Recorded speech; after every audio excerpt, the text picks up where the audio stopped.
Saudara, Sekjen PD Perjuangan Hasto Kristianto diperiksa KPK sebagai saksi dalam kasus dugaan korupsi jalur kereta api di Direktorat Jenderal Perkeretaapian Kementerian Perhubungan.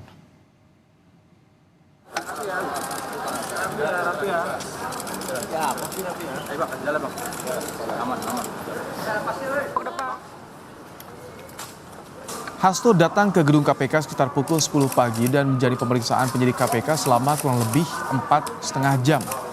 Hasto menjelaskan, pemanggilan dirinya berkaitan dengan posisinya sebagai sekretaris tim pemenangan Jokowi Ma'ruf Amin pada Pilpres 2019.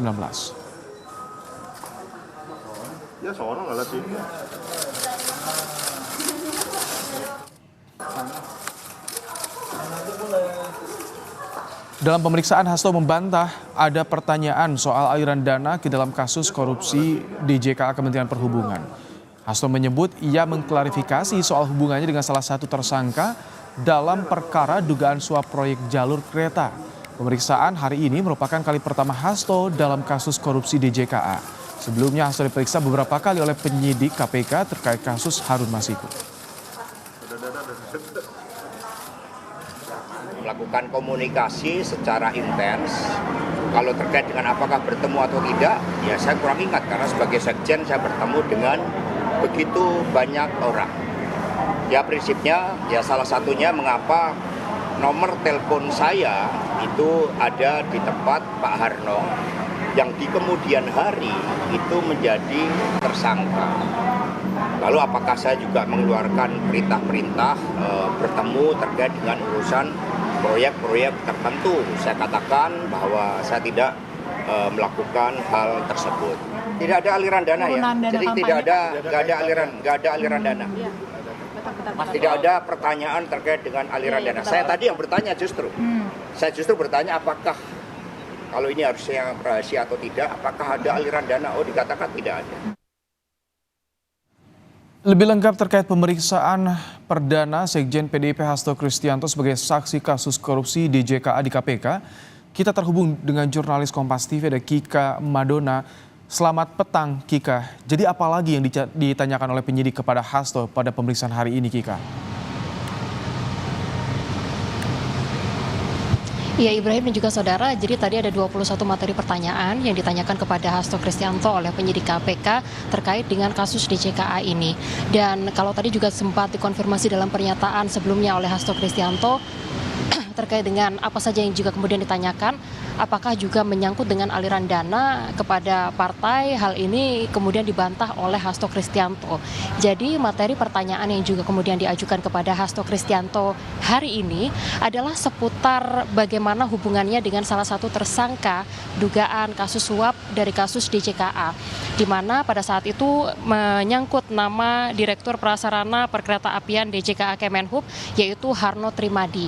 Ini yang juga kemudian didalami oleh KPK, apa hubungan dari Hasto Kristianto dengan Harno Trimadi di sini.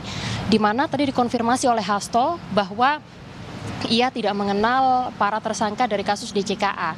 Dan bagaimana akhirnya Harno Trimadi ini bisa menyimpan nomor telepon dari Hasto Kristianto, ini karena sebelumnya ada perintah dari Adi Darmo yang juga merupakan Kepala Sekretariat Kantor Rumah Aspirasi Jokowi Ma'ruf Amin pada kampanye pada tahun 2019 lalu, di mana Adi Darmo ini meminta kepada Harno untuk menyimpan nomor telepon dari Hasto Kristianto sehingga nomor dari Hasto Kristianto ada di dalam kontak dari Harno Trimadi, dan inilah yang juga kemudian menjadi penyebab ia akhirnya dipanggil untuk juga kemudian dimintai keterangan sebagai saksi hari ini perdana di dalam kasus DJKA.